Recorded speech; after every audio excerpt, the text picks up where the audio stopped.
Le ski de fond est un sport d'hiver de plus en plus populaire dans la Matapédia et nous sommes allés rencontrer Carole Tappe du club de ski de fond Arfand-des-Neiges d'Amqui pour vous présenter leur club de ski de fond et vous parler d'activités qui auront lieu bientôt avec le club de ski de fond Arfand-des-Neiges.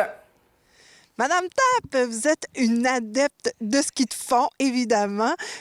Puis, on est ici pour parler du Club Arfand-des-Neiges. Est-ce que vous pouvez me dire comment ça fonctionne exactement, le club ici?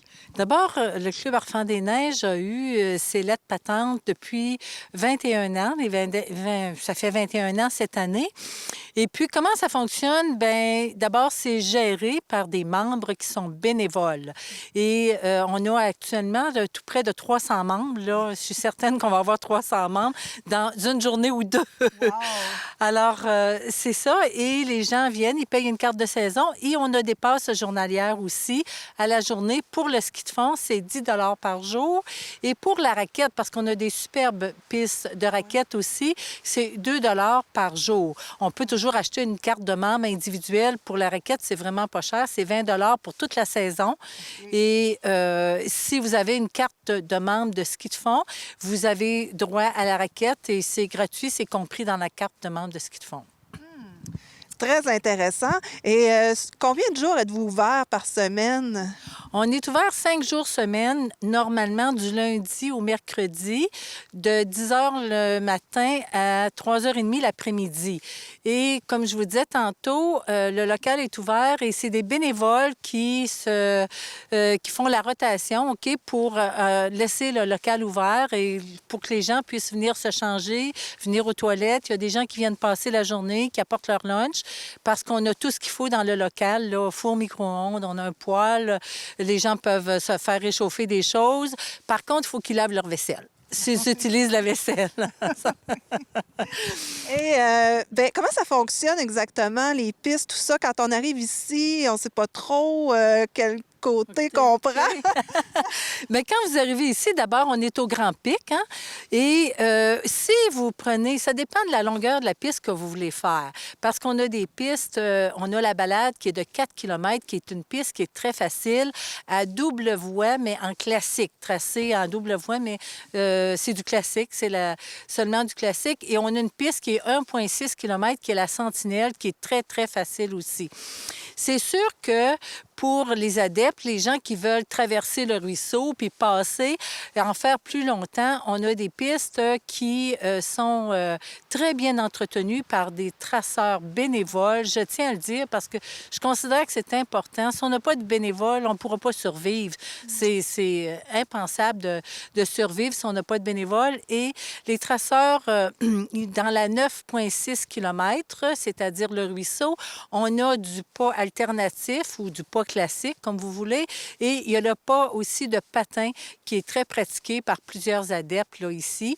On a aussi les gens qui ne veulent pas faire le ruisseau au complet parce qu'il y a des descentes, puis pour toutes sortes de raisons. On a ce qu'on appelle une piste qui s'appelle le raccourci, qui est super facile aussi et qui est tracée en pas classique et en pas de patin aussi.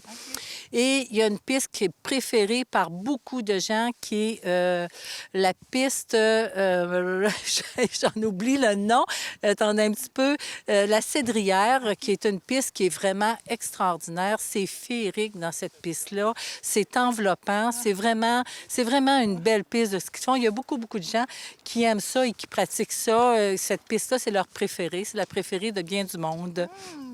Alors ça donne le goût! Justement, des adeptes qui arrivent, ça donne le goût, tout ça. Et vous allez avoir un événement spécial pour la semaine de relâche. Dites-moi ce que vous préparez. Ce qu'on prépare pour la semaine de relâche, d'abord, ce qu'on tient à dire, ce qui est super important, c'est qu'on est ouvert toute la semaine pour la semaine de relâche et que pour les jeunes de moins de 18 ans, pour faire du ski de fond et de la raquette, c'est aussi gratuit pour tous ces jeunes-là, OK? Pour tous les jeunes de la vallée qui veulent venir essayer nos pistes, que ce soit les pistes de ski de fond ou les pistes de raquette.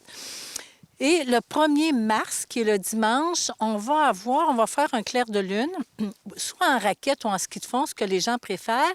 Et ce qui est nouveau cette année, c'est que j'ai une entente avec le camp Sable Chaud et le camp Sable Chaud nous prête des raquettes, OK, pour les familles, pour les enfants et pour les adultes aussi. On va avoir 15 paires de raquettes pour enfants et 20 paires de raquettes pour adultes.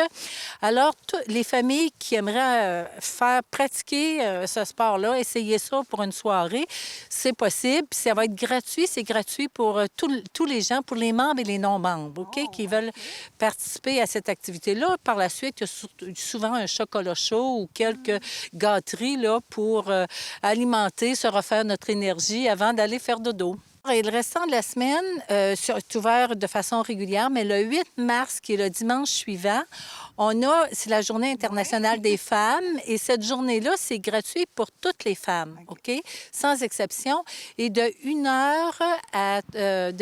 13 h l'après-midi à 16 h, il y aura aussi on va avoir de la tire sur la neige. OK? C'est 4 par personne et 3 pour les enfants de 10 ans et moins. Alors, c'est un peu ce qu'on veut faire là, à la semaine de relâche. Là, on espère juste que Dame Nature va être avec nous, qu'elle va bien nous traiter comme elle a fait jusqu'à date, parce qu'on a quand même... les pistes sont belles, les gens aiment ça. Les gens viennent à tous les jours. Il y en a qui viennent à tous les jours pratiquer leur ski de fond, tout ça. Et pour les événements spéciaux, est-ce qu'il faut réserver à l'avance? Pour les événements spéciaux, écoutez, c'est un peu embêtant. Je pense pas qu'on doive réserver à l'avance. Par contre, s'il y a des familles qui n'ont pas de raquettes et qui voudraient essayer ça puis réserver pour le 1er mars, ils peuvent toujours nous appeler au 418-330-0890. Et ils vont être les bienvenus avec leurs enfants. Puis ça peut être intéressant pour une famille qui, des fois, n'a pas nécessairement les moyens ou ne connaissent pas ça puis qui veulent essayer. Puis il va y avoir des bénévoles qui vont les guider dans les pistes. On ne laissera pas personne aller comme ça dans les pistes en soirée. Là. Il y a des bénévoles qui connaissent très bien les pistes et qui vont les accompagner pour ces soirs-là, cette soirée-là. OK. L'appel est lancé. Bien, merci beaucoup et puis félicitations pour tout ce que vous offrez ici. Là. C'est vraiment splendide. Merci et bienvenue à tout le monde, hein, tous les gens qui désirent. On est là, on est accueillant, puis c'est intéressant, c'est plaisant, c'est agréable, l'hiver. Il faut aimer l'hiver, de toute façon. Merci.